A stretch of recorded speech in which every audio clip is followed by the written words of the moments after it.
I mean, yeah, 11 points in the first half, I believe, just a terrible performance from them. I've really been looking at which teams can shoot the three, because when it comes down to it, the dogs that are hanging are making their threes, and the dogs that are hanging are able to actually sustain and get through the tough times throughout games. Like we look at Iowa State tonight.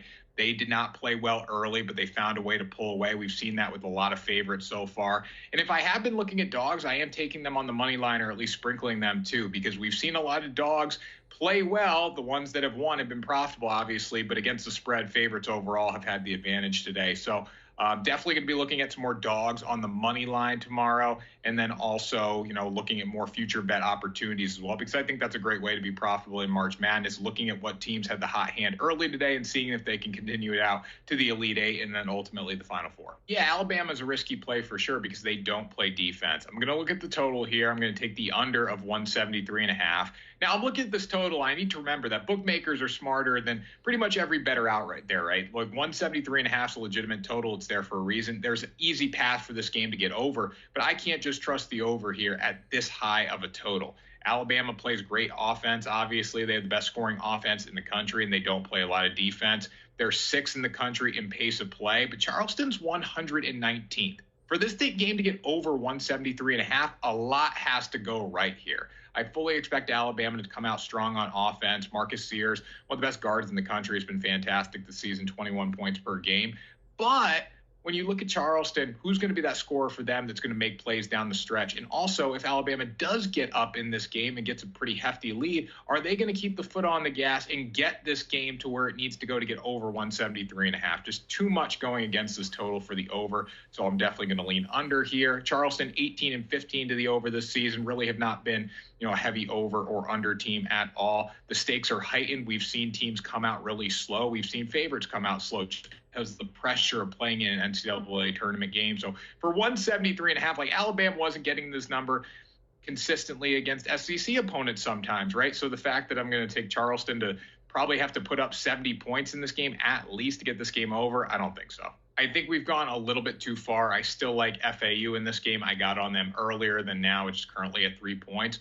Northwestern has a lot of value in this game. They play a tougher schedule than FAU. I think a lot of people, the public, is looking at FAU in the sense of they were really dominant last year in the NCAA tournament. They can keep it going this year. And I'm still on that FAU train here, but for 3 points, definitely getting to a little bit of a danger zone, right? If it gets up to 4, I would definitely stay away here. But looking at the Owls this season, have one of the most physical guards in the country, and Janelle Davis. Love watching him play, shooting 48.7% from the field, 18.2 points per game. And then you have Ladislav Golden as well, who really became a household name in the NCAA tournament last season. I think this is the area where FAU is going to win this game, down low in the paint. He's much more physical than Northwestern's big man, Matthew Nicholson. So I think Golden's going to be the ultimate reason they win this game. He's got 4 20-plus point games in his past 5. They need to shut down Boo Buie. That's going to be a huge trouble for them. If they can shut him down, though, I really like FAU in this spot, again, just because of how well they play down low. Northwestern's 334th in the country in pace. FAU is 94th. I think the Owls are going to try to make this into a track meet. And if they do that and they're shooting well from the field, they are ultimately going to win this game.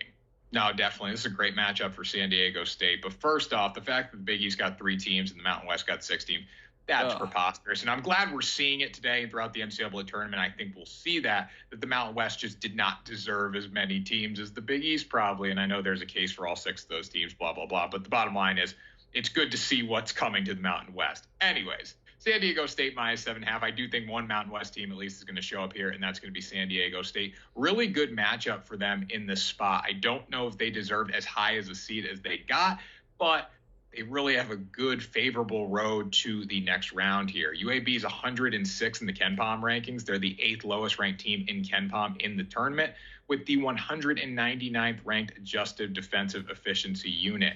San Diego State is 20th in KenPom overall. They're much better on offense than UAB, but they're dominant on defense, and that's where the game is going to be won here. They have the 9th ranked adjusted defensive efficiency, which is really, really good. They've given teams a lot of trouble on defense this season. I think we're going to see that once again here against UAB. Jaden Ledee has been really good for them, for the Aztecs.